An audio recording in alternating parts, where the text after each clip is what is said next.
I am so frequently asked by the atheists to prove to them that there is a God. Many Christians can't explain the spiritual teachings from the Bible to them, and for this reason the atheists remain in the darkness. But hopefully with this exercise we will shed some more light on how to see God.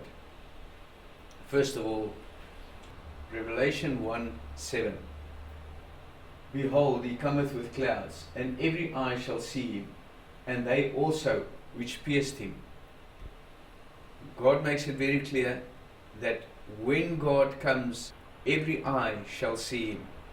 But let us just read the following text and see whether this is as simple as it seems.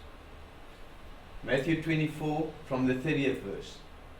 And then shall appear the sign of the Son of Man in heaven, and then shall all the tribes of the earth mourn, and they shall see the Son of Man coming in the clouds of heaven with power and great glory. And he shall send his angels with a great sound of a trumpet, and they shall gather together his elect from the four winds, from one end of heaven to the other. We therefore read in Matthew 24 what the signs will be when Jesus will come in the clouds. When will this happen? People have been predicting the coming of God for so many years, and nobody hit the nail on the head. Why?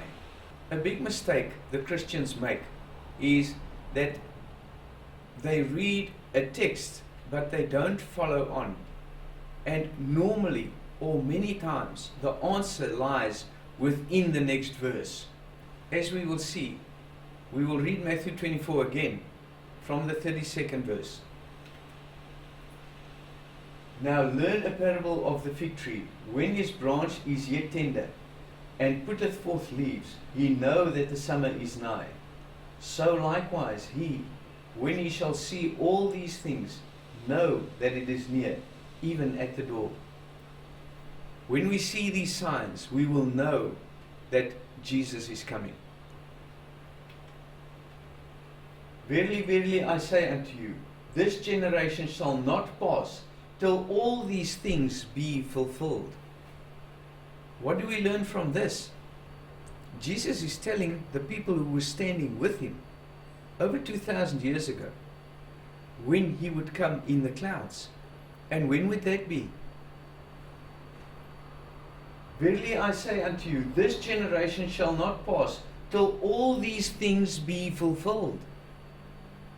Can any of those people be alive today? No.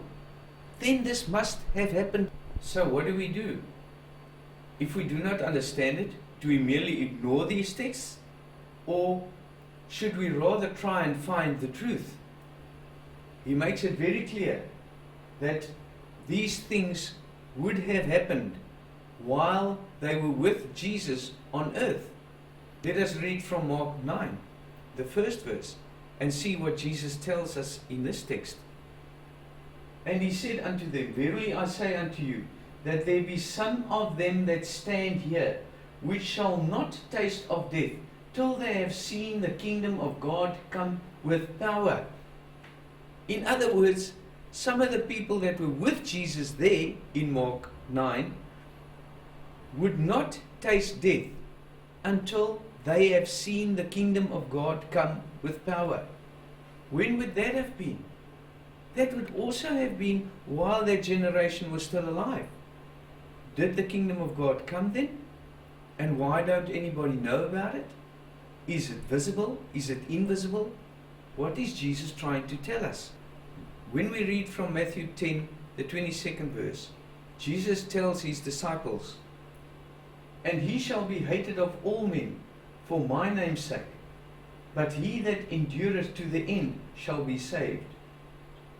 But when they persecute you in this city, flee into another.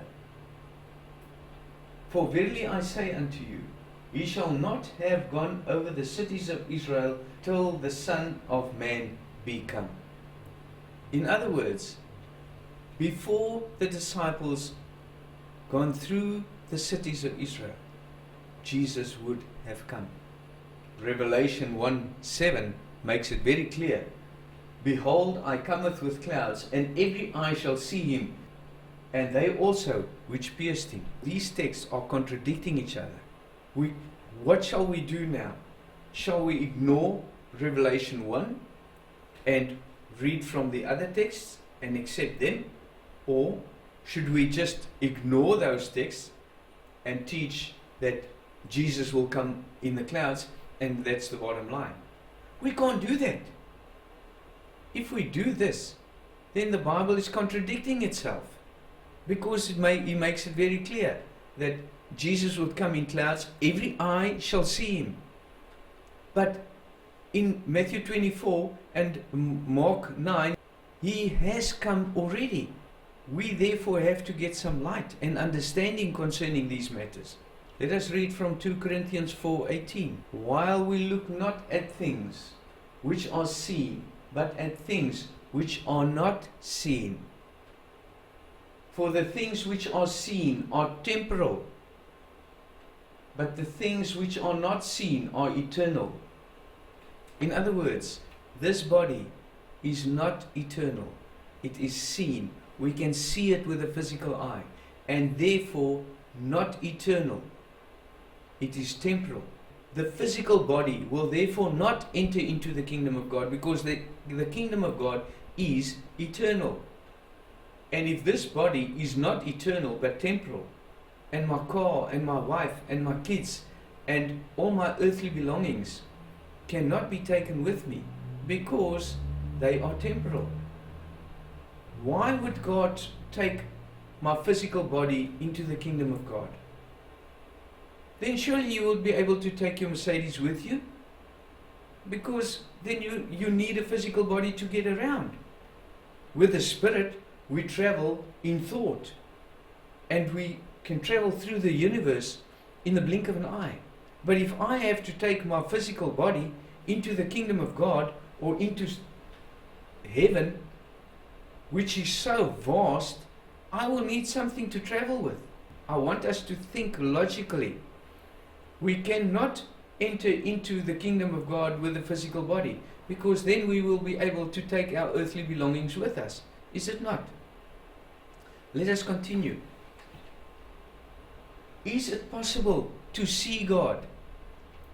Because he makes it very clear that every eye shall see him when he comes in clouds. But is it possible to see God? 3 John 1:11. Beloved, follow not that which is evil, but that which is good. He that doeth good is of God, but he that doeth evil hath not seen God. What does that mean? If I am evil, I would not see God. Why would I not see God? What has to change within my life for me to see God, if it is then possible to see God?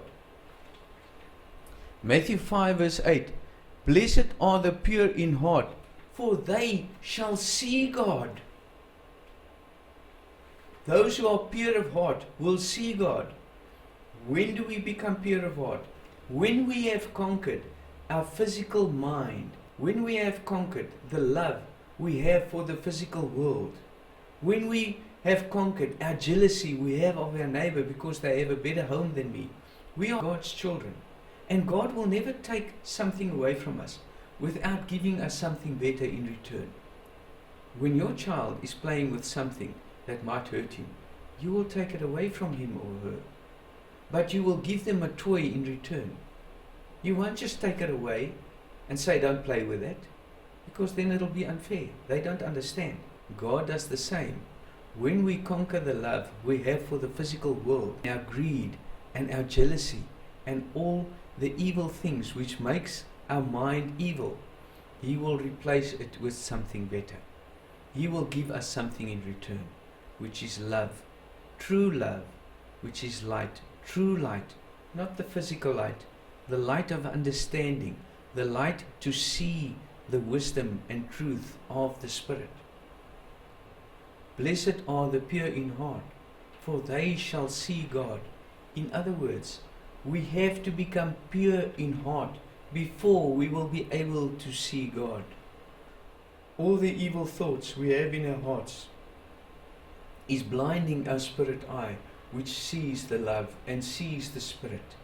We therefore have a physical eye to see material matter, and we have a spirit eye to see into spirit. Remember, these are codes. I will attempt to break these codes for us to understand what the eye really is, and that it's not the physical eye with which we will see God. In Luke 8, Jesus told the parable of the sower that went out to sow his seed to all the masses and his disciples. But then his disciples asked him, saying, "What might this parable be?" And he said, "Unto you it is given to know the mysteries of the kingdom of God, but to others in parables, that seeing they see not, and hearing they do not understand." What is Jesus saying? He is saying that they hear his words, but they can't see what the meaning is, because he spoke to them in parables. It's the same as a student that sits in a school who do not understand what the teacher is saying. And when the teacher explains the problem to him or to her, they will say, "Oh, now I see." Not because they were physically blind, but they did not understand. They didn't have the spirit eye to see into the darkness. The teacher had to explain to them. And that's exactly what Jesus, as the teacher, is telling his disciples. I am teaching you the mysteries of the kingdom of God, but they will not understand. They hear, but they will not understand. They look, but they can't see. They remain in darkness. I am your light. And that is what Jesus is saying. We have a spirit eye with which we will understand and see these things. But the only way that this eye will be opened is by becoming pure of heart. Because God is spirit. John 4:23, God is spirit, and he wants to be served in spirit and in truth. Let us read Matthew 13. For this people's heart is waxed gross, and their ears are dull of hearing, and their eyes they have closed. Not their physical eyes. They don't want to understand. They don't want to see. We don't want to serve Jesus. We want to do our own thing. Lest at any time they should see with their eyes, and hear with their ears, and should understand with their hearts. Understand with their hearts. Not the heart in the chest. The heart in the chest don't understand nothing. The heart of understanding. I love with my heart. I see with my heart. My mind.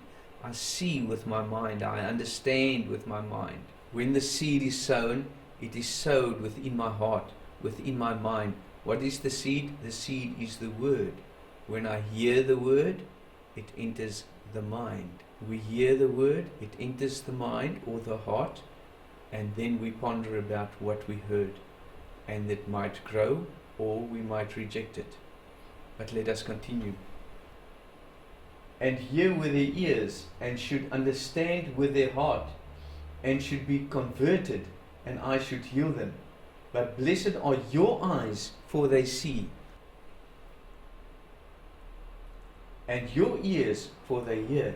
For verily I say unto you, that many prophets and righteous men have desired to see those things which ye see, and have not seen them. Again, Jesus is not referring to the physical eye. He is referring to the spirit eye of understanding, that when Jesus speaks in parables, they will see and understand, but the others will not. Let us now return to Revelation 1:7. Behold, he cometh with clouds, and every eye shall see him, and they also which pierced him. What eye is God talking about when he tells us that every eye shall see him? Because now he made it very clear that there are two eyes, the one to see in spirit and the one which sees physical matter. There therefore has to be another eye with which we will see God. And this is exactly what God is explaining in the Bible. These are codes. The Bible was written in parables and codes. And if you do not understand these codes, you will not understand the Bible. Therefore, the eye with which we will see God will only open when we become pure of heart. When we become pure of heart, we will be able to see Spirit. Let us continue. Matthew 5:29. And if the right eye offend thee, pluck it out. What does that mean?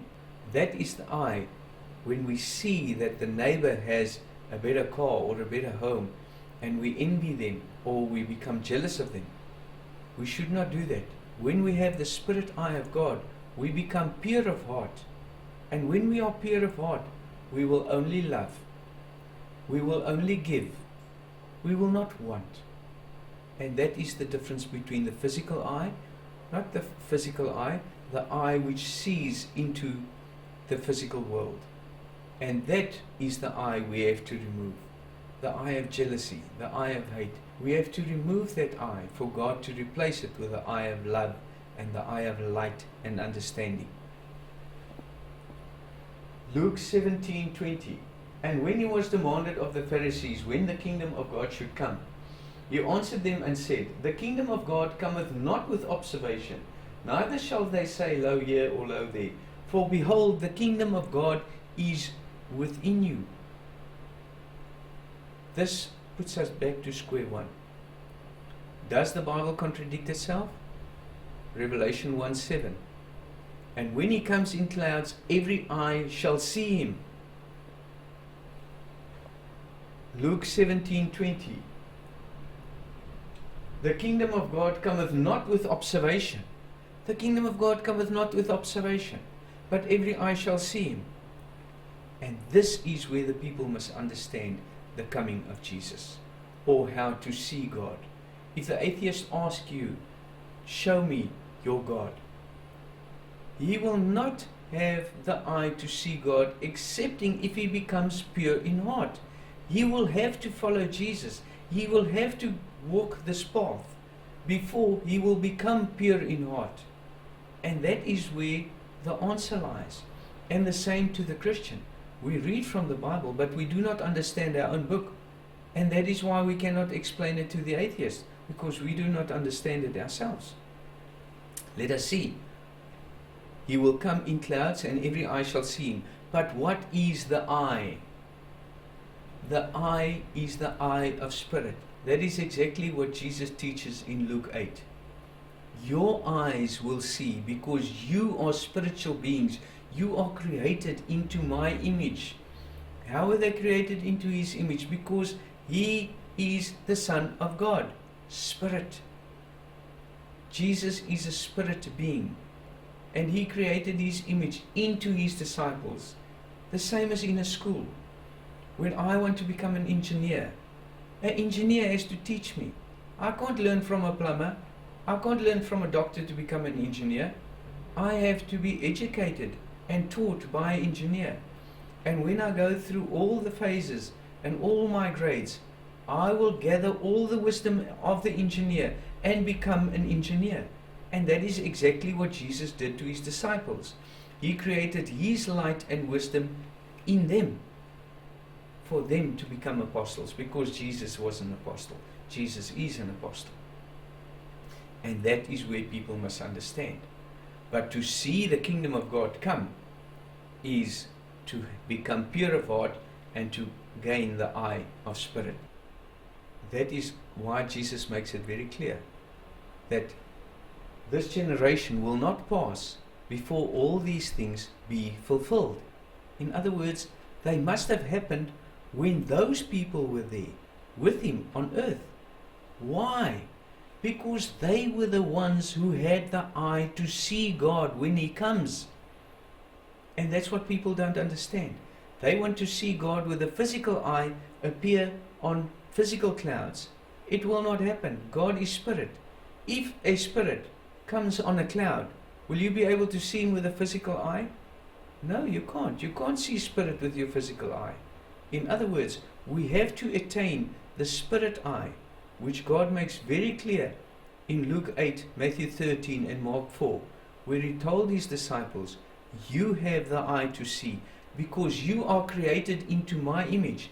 I know my Father and I can see my Father, and you will also become spiritual like me, and you will see God, and we will manifest ourselves to you. In John 14, he makes it very clear. If you love me and you keep my commandment, me and my Father will come and make our abode within you. I will manifest to you. Go read John 14. He makes it very clear. And that is why the Christians can't separate the spirit from the flesh. They confuse a spiritual God with a physical God, and they want to see a spirit God return on a physical cloud. It will not happen. It's impossible. It cannot happen. Because if we are not pure of heart, we will not see God. But where must we seek God? To find Him. Because those who are now confused, they will have to know where to start looking.